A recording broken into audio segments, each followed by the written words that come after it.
नमस्कार दोस्तों, बिहार के तमाम 4 लाख नियोजित टीचर्स एवं दर्शकों का मेरे चैनल पे पुनः स्वागत है। आज हमारे साथ शिक्षकों के महान एवं महान योद्धा, महान नेता श्री प्रदीप कुमार पप्पू जी हैं, जो लगातार शिक्षक हित के लिए संघर्षरत रहे हैं 2003 से ही।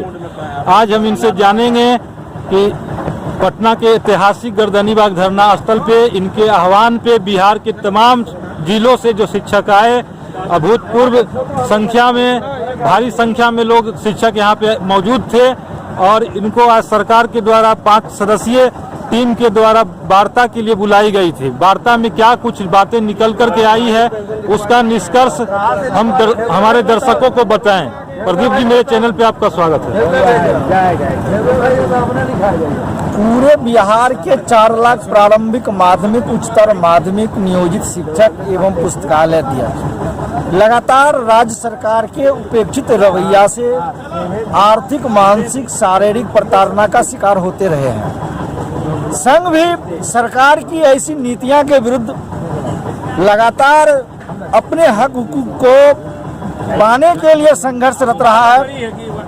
आज बिहार सरकार की बजटीय सत्र की महापंचायत में हम लाखों शिक्षक कर्मचारी के उस खोई हुई संपत्ति की लड़ाई लड़ रहे हैं, जो 2004 में केंद्र में वाजपेयी की सरकार ने पेंशन स्कीम को समाप्त करके नई एक पेंशन स्कीम लाया और जिससे आने वाले कर्मचारी, शिक्षक कहीं न कहीं अपने आर्थिक क्षति को अपने जीवन में जी रहे थे।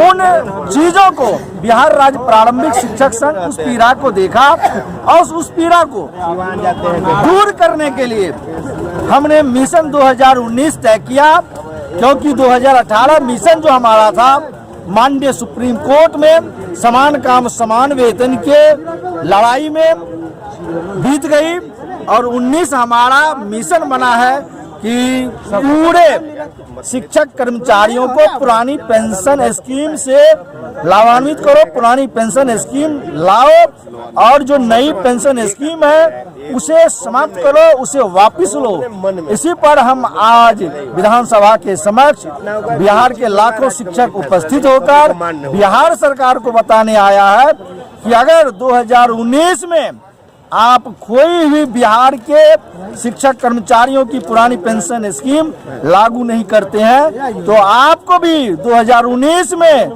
जो लोकसभा का चुनाव में है उसमें भी आपको भी अपनी हार खानी होगी और बिहार के शिक्षकों कर्मचारियों का आक्रोश का नतीजा आपको भुगतना पड़ेगा।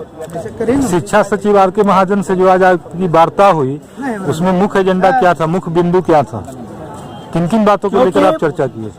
जो हमारा पुराना पेंशन स्कीम समेत हमारी विभिन्न शिक्षकों की ज्वलंत समस्याएं थी, जिसको लेकर हमारा 5 सदस्यीय शिष्टमंडल प्रधान सचिव शिक्षा विभाग से घंटों वार्ता चली। उस संदर्भ में जो हमारा वेतन से जुड़ा हुआ जो विभागीय स्तर की समस्याएं थी, उन समस्याओं को उन्होंने जल्द से जल्द दूर करने की दिशा में आश्वासन दिया।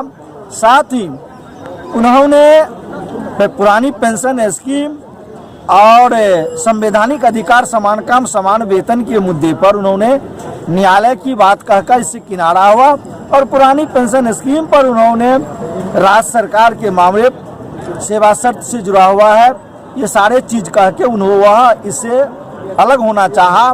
लेकिन हमने दबाव बनाया कि जो हमारा मांग है वो उसको सरकार तक पहुंचाकर इसको निदान की जाए। अगर निदान नहीं होती है तो हम इस लड़ाई को सिर्फ बिहार तक ही नहीं छोड़ेंगे, हम भारत सरकार के सामने भी जाकर बिहार के लाखों शिक्षक दिल्ली पहुंचकर केंद्र सरकार को भी पुरानी पेंशन लागू करने के लिए बाध्य करेगी।